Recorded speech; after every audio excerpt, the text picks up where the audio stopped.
Hi, I'm Miss Chris, and today I'll be showing you how to make a wind chime out of keys and other items from your junk drawer. Starting with half of an embroidery hoop and 3 pieces of twine, 2 feet long, I'm going to create a loop, wrap it around the embroidery hoop, and pull the tails through.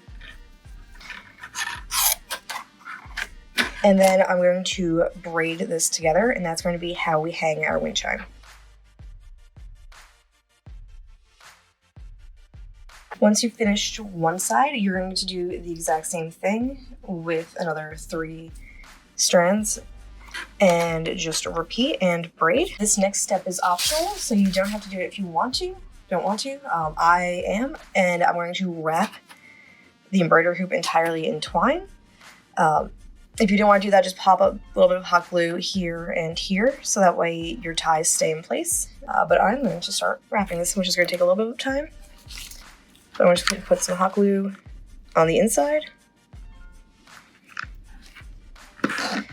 and start wrapping. Just be a little careful. You don't want to hot glue your own hand. You can also tie it, but hot glue is a little bit easier and faster. And this part takes probably the longest out of any of it. So if you want to listen to one of our audiobooks from Hoopla or Libby, or we have playaways and books on CD, so any format you want to use, you're welcome to do that. I like listening to audiobooks while I'm making stuff the entire time anyway, so no matter what I'm making, I'm normally listening to an audiobook, but we have all these great resources that you should also check out and use, because they're free. Once you're back to where you started, overlap for a few laps, just to catch the end of the beginning. That way it doesn't come undone even though you hot glued it down. And then you're just going to do a simple knot to tie it off.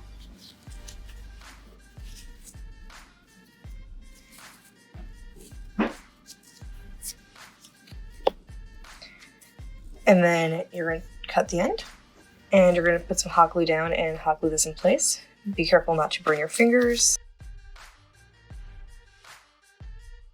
Then you're going to flip it so that way your 2 ends are upright. They should be about even length.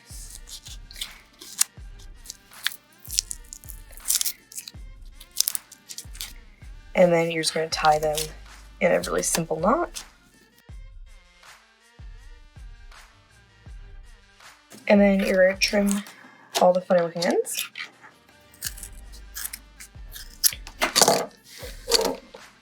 And this is how you're going to be able to hang your wind chime.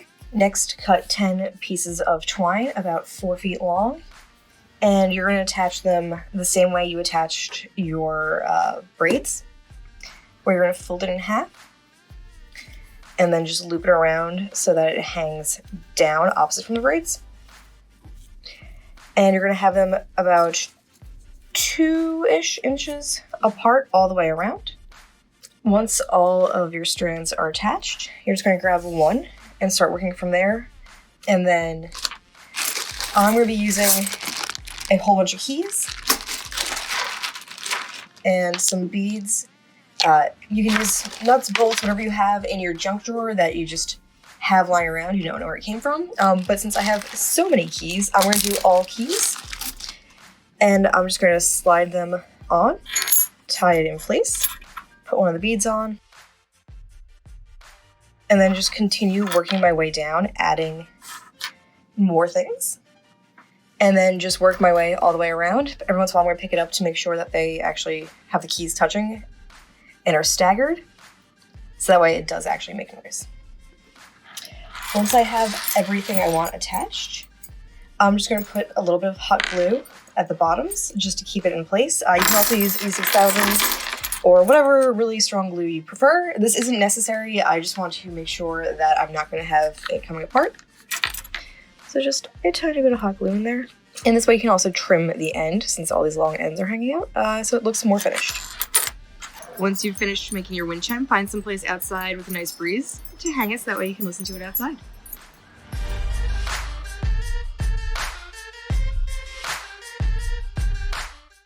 Support public libraries.